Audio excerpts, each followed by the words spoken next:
Hello दोस्तों, नमस्कार। आपका आपके अपने चैनल MS स्टडी में स्वागत है। कल हम लोगों ने हिंदी का उद्भव और विकास पढ़ा था। आज हम लोग हिंदी भाषा के अंतर्गत आधुनिक भाषाएं, उपभाषाएं तथा बोलियों का अध्ययन करेंगे, जो TGT, PGT, टेट और सुपर टेट के लिए वेरी इम्पोर्टेंट क्लास है। उसे 1000 ईस्वी तक हुआ था।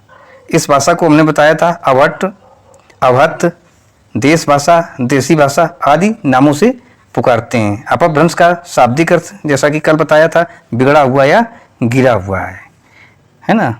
अब हम देखते हैं आगे नीचे इसके सौरसैनी। कल इस पर चर्चा हुई थी। सौरसैनी मथुरा या सूरसेन जनपद में बोली जाती है। इसे मध्य देश की बोली भी कहा गया है। पैसाची ये उत्तर पश्चिम के कश्मीर के आसपास बोली जाती है ना। इसके अंतर्गत जो उपभाषा है लहंदा है, पंजाबी है।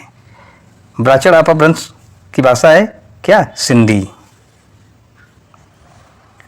अब हम देखते हैं महाराष्ट्रीय अपभ्रंश।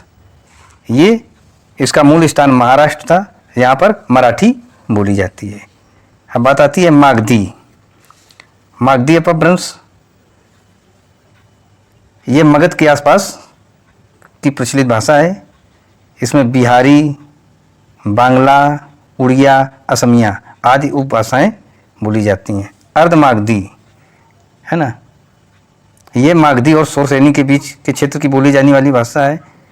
इसमें जो उपभाषा है वो पूर्वी हिंदी है ना। अब हम आगे बढ़ते हैं, आगे देखते हैं हिंदी भाषा का उद्भव अपभ्रंश की सौरसैनी, अर्धमागधी और मागधी रूपों से हुआ है। जैसा कि कल हमने बताया भी था कि हिंदी भाषा का उद्भव सौरसैनी, अर्धमागधी और मागधी से हुआ। अपभ्रंश और आधुनिक हिंदी के बीच की कड़ी के रूप में भाषा का एक रूप उपलब्ध होता है। इसे विद्वानों का एक वर्ग अवट कहता है।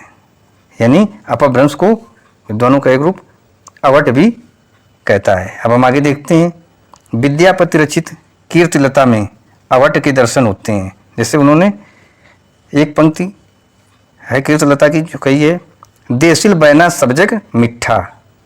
तो जो देसिल बैना है ये अवट का ही जो है प्रतीक है। एवं आगे बढ़ते हैं 12वीं शताब्दी में रचित प्रथम साहित्यिक काव्य के रूप में मान्य है पृथ्वीराज रासो, जिसकी रचना चंद्रवरदाई महोदय ने की है। इसमें भी अवट के दर्शन हमें होते हैं। अब हम आगे बढ़ते हैं उपभाषाएं तथा बोलियों की बात करते हैं। तो भाषा हमारी है हिंदी। इसमें उपभाषाएं जो देखते हैं पश्चिमी हिंदी। पश्चिमी हिंदी की बोलियां कौन कौन सी हैं? पश्चिमी हिंदी की बोलियां पहली है इसमें खड़ी बोली या कौरवी। खड़ी बोली को कौरवी भी कहा जाता है। खड़ी बोली का अर्थ है खरी यानी प्योर, अर्थात शुद्ध माना है। प्योर, खरी, प्योर, शुद्ध है ना। अब हम आगे बढ़ते हैं, देखते हैं ब्रज भाषा। ब्रज भाषा का ब्रज का पुराना अर्थ है पशुओं या गऊओं का समूह, चरागाह आदि। पशुपालन के प्रधान के कारण ब्रज क्षेत्रीय कहलाया। इसी के आधार पर यहाँ की बोली क्या, ब्रज बोली कहलाई। इसका विकास सौरसैनी अपभ्रंश से हुआ है। अब हम देखते हैं अगली हरियाणी। यहाँ पर जो है टाइपिंग मिस्टेक हो गया है। यहाँ पर हमें जो है हरियाणी होना चाहिए था, हरियाणी, ये हरियाणी लिख गया है, त्रुटि बस है ना। इसको सुधार लीजिएगा। तो हम देखते हैं हरियाणी जो है ये हरियाणा शब्द की उत्पत्ति ये थोड़ी भी विवादास्पद भी रही है।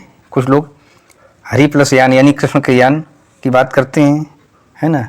हरियाणवी का विकास उत्तरी सौरसैनी अपभ्रंश के पश्चिमी रूप से इसका हुआ है। अब हम बात करते हैं आगे बुंदेली की। बुंदेली राजपूतों के कारण मध्य प्रदेश तथा उत्तर प्रदेश की सीमा रेखा जैसे झांसी, छतरपुर, सागर आदि के आसपास के क्षेत्र को या भाग को हम बुंदेली कहते हैं। इसमें बुंदेले हर बोलों के मुँह हमने सुनी कहानी थी, वो झांसी वाली रानी थी। वहीं की ये बोली बुंदेली या बुंदेलखंडी है। इसका क्षेत्र जैसे झांसी, जालौन, हमीरपुर, ग्वालियर, ओरछा, सागर, सिवानी ये सब आता है। बुंदेली का विकास सौरसैनी अपभ्रंश से हुआ है ना। बुंदेलों की एक जो उप बोली है बनाफरी में लिखा गया है। बुंदेली की एक उप बोली बनाफरी में भी लिखा गया है। अब हम बात करते हैं कन्नौजी। कन्नौज, ये कन्नौज क्षेत्र में बोली जाने वाली है। जैसे संस्कृत कानकुब्ज इस बोली का केंद्र है, अतः इसका नाम कन्नौजी पड़ा। यह इटावा, फर्रुखाबाद, शाहजहांपुर, कानपुर, हरदोई, पीलीभीत है ना, इन जिलों में बोली जाती है। कन्नौजी भी सौरसैनी अपभ्रंश से ही निकली हुई है। अब हम बात करते हैं उपभाषा में पूर्वी हिंदी की। पूर्वी हिंदी के अंतर्गत अवधी, बघेली, छत्तीसगढ़ी है ना आदि बोलियां आती हैं। अवधी में हम देखते हैं इस बोली का केंद्र अयोध्या है। अयोध्या ही विकसित रूप, अयोध्या का जो विकसित रूप है वो क्या है, अवध है, जिससे अवधी शब्द बना है। इसके उद्भव के संबंध में भी काफ़ी विवाद है। अधिकांश विद्वान इसका संबंध अर्धमागधी अपभ्रंश से मानते हैं। अब बात करते हैं हम बघेली की। बघेली राजपूतों के आधार पर रीवा तथा आसपास के जो इलाके थे बघेलखंड कहलाता है, और वहाँ की बोली को बघेलखंडी या बघेली कहते हैं। बघेली का उद्भव अर्धमागधी अपभ्रंश से हुआ है। हम देखते हैं छत्तीसगढ़ी की बात। जो उपबोली छत्तीसगढ़ी है, मुख्य क्षेत्र छत्तीसगढ़ होने के कारण इसका नाम छत्तीसगढ़ी पड़ा है। अर्धमागधी अपभ्रंश के दक्षिणी रूप से इसका विकास हुआ है। ये जैसे बिलासपुर हो गया, रायगढ़ है ना, रायपुर, दुर्ग आदि क्षेत्रों में जो है ये बोली जाती है, और छत्तीसगढ़ में लोक साहित्य भी इसमें लिखे जाते हैं। अब हम बात करते हैं राजस्थानी की। राजस्थानी में पश्चिमी राजस्थानी जहाँ मारवाड़ी बोली जाती है, पूर्वी राजस्थानी जहाँ जयपुरी बोली जाती है, उत्तरी राजस्थानी यहाँ मेवाती, और दक्षिणी राजस्थानी में मालवी है ना ये बोली जाती है। अब हम देख लेते हैं पूर्वी राजस्थानी में जो है जो मालवी है। राजस्थान के पूर्वी भाग में जयपुर, अजमेर, किशनगढ़ आदि में ये बोली जाती है। इसकी प्रतिनिधि बोली जयपुरी है ना, पूर्वी में जयपुरी बोली जाती है,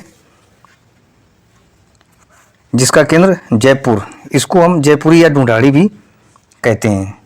अब हम बात करते हैं आगे पश्चिमी राजस्थानी की। सॉरी, पहले हमने पूर्वी बता दिया है, अब हम पश्चिमी राजस्थानी यानी मारवाड़ी की बात करते हैं। राजस्थानी का एक रूप पश्चिमी राजस्थान अर्थात जोधपुर, अजमेर, किशनगढ़ है ना, जैसलमेर, बीकानेर आदि में ये बोली जाती है। इसको मारवाड़ी कहते हैं। सौरसैनी अपभ्रंश से इसका विकास हुआ है। अब हम देखते हैं उत्तरी राजस्थान यानी मेवाती में। उत्तरी राजस्थान मेवाती में, उत्तरी राजस्थान में इसका क्षेत्र जैसे अलवर है, भरतपुर है, आसपास के और भी डिस्ट्रिक्ट, इनमें मेवाती बोली जाती है।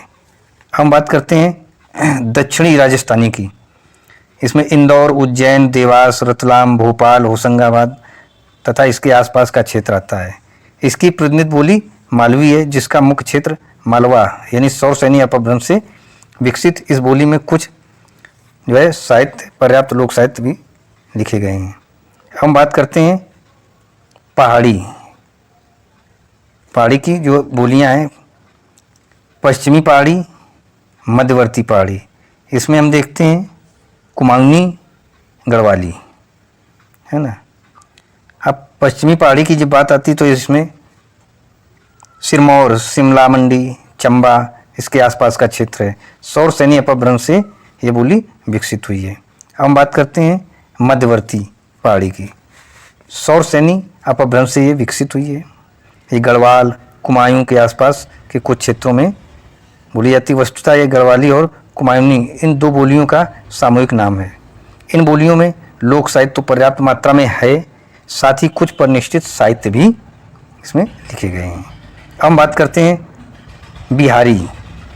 बिहारी उपभाषा, इसमें बोलियां हैं भोजपुरी, मगही, मैथिली। तो पहले देख लेते हैं भोजपुरी के बारे में।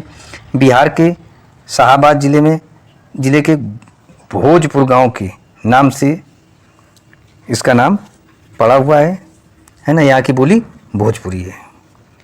ये भोजपुर गांव कहाँ, बिहार के शाहाबाद जिले कि भोजपुर गांव के नाम के आधार पर इसका नाम भोजपुरी पड़ा है। अब हम देखते हैं आगे मगही।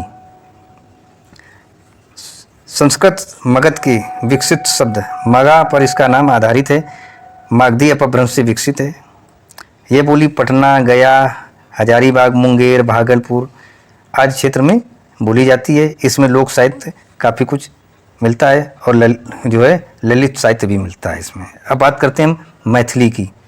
मैथिली अपभ्रंश के मध्यवर्ती रूप से विकसित यह बोली हिंदी और बांग्ला क्षेत्र के संधि पर मिथिला में बोली जाती है। दरभंगा, मुजफ्फरपुर, पूर्णिया, मुंगेर ये सब इसके क्षेत्र हैं, है ना। तो आज हम लोगों ने हिंदी भाषा की उपभाषाएं तथा बोलियों का अध्ययन किया है। अगर वीडियो आपको अच्छी लगे तो आप लाइक कीजिए, सब्सक्राइब कीजिए और बेल आइकन को प्रेस कीजिए ताकि जो भी नया वीडियो अपलोड किया जाए वो आप तक सबसे पहले पहुंचे। और अपने दोस्तों में शेयर कीजिए ताकि उनको भी इसका लाभ मिल सके। Thank you.